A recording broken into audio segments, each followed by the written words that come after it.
possession de la gloire de notre Seigneur Jésus-Christ. Alléluia, Alléluia, Alléluia, Alléluia, Alléluia, Alléluia, Alléluia, Alléluia, Alléluia. Le Seigneur soit avec vous. Évangile de Jésus-Christ selon Saint Jean. Gloire à toi, Seigneur. En ce temps-là, il y eut un mariage à Cana de Galilée. La mère de Jésus était là. Jésus aussi avait été invité au mariage avec ses disciples. Or, on manqua de vin. La mère de Jésus lui dit, « Ils n'ont pas de vin. » Jésus lui répond, « Femme, que me veux-tu? Mon heure n'est pas encore venue. » Sa mère dit à ceux qui servaient, « Tout ce qu'il vous dira, faites-le. » Or, il y avait là 6 jarres de pierre pour les purifications rituelles des Juifs. Chacune contenait 2 à 3 mesures, c'est-à-dire environ 100 litres. Jésus dit à ceux qui servaient, « Remplissez d'eau les jarres. » Et ils les remplirent jusqu'au bord. Il leur dit, « Maintenant, puisez et portez-en au maître du repas. » Ils lui emportèrent, et celui-ci goûta l'eau changée en vin. Il ne savait pas d'où venait ce vin, mais ceux qui servaient le savaient bien, eux qui avaient puisé l'eau. Alors le maître du repas appelle le marié et lui dit, « Tout le monde sert le bon vin en premier, et lorsque les gens ont bien bu, on apporte le moins bon. Mais toi, tu as gardé le bon vin jusqu'à maintenant. » Tel fut le commencement des signes que Jésus accomplit. C'était à Cana de Galilée. Il manifesta sa gloire et ses disciples crurent en lui. Frères et sœurs bien-aimés dans le Christ, c'est ici, dimanche dernier, à la fin de la célébration, que l'évêque nous a dit, nous entrons dans le temps ordinaire. Et il nous a dit, dans le temps ordinaire, nous devons vivre de manière extraordinaire. Ne soyons donc pas étonnés que dès ce dimanche, le pinard coule à flot.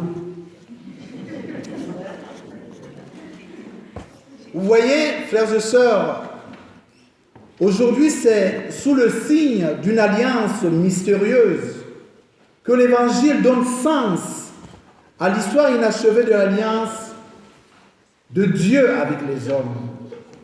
Là où le vin vient à manquer, Dieu lui-même intervient sur l'intercession de Marie, la mère de Jésus, pour qui et pour nous, pour notre cause, ne se tait pas.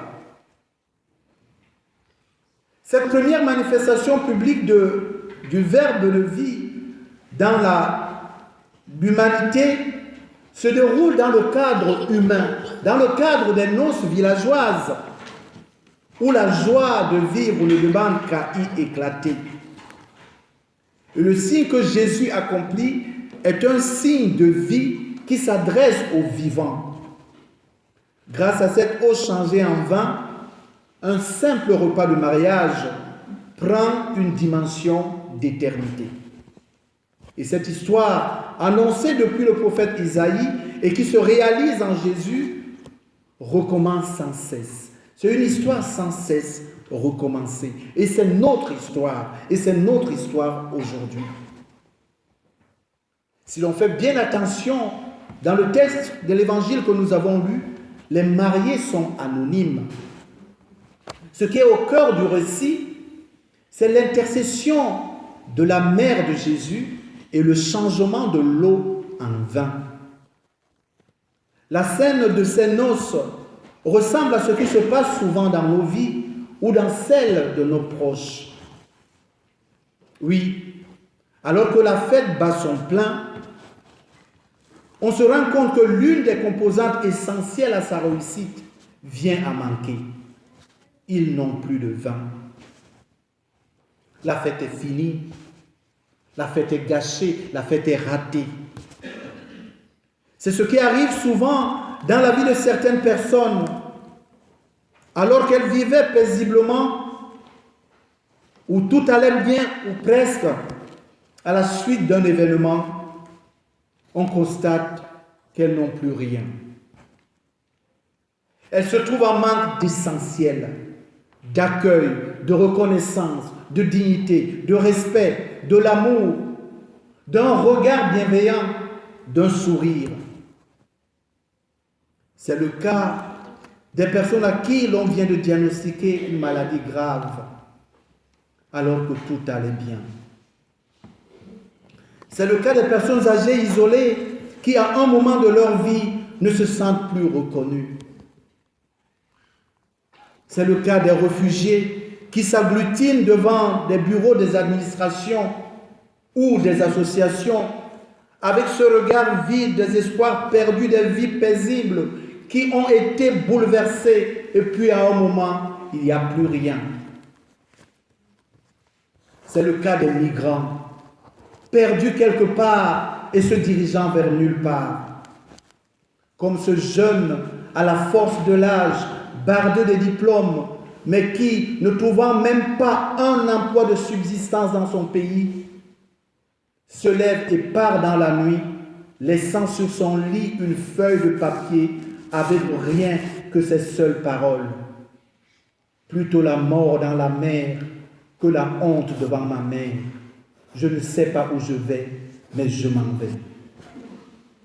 Oui, c'est le cas de notre monde depuis une vingtaine de mois, alors que tout semblait aller si bien.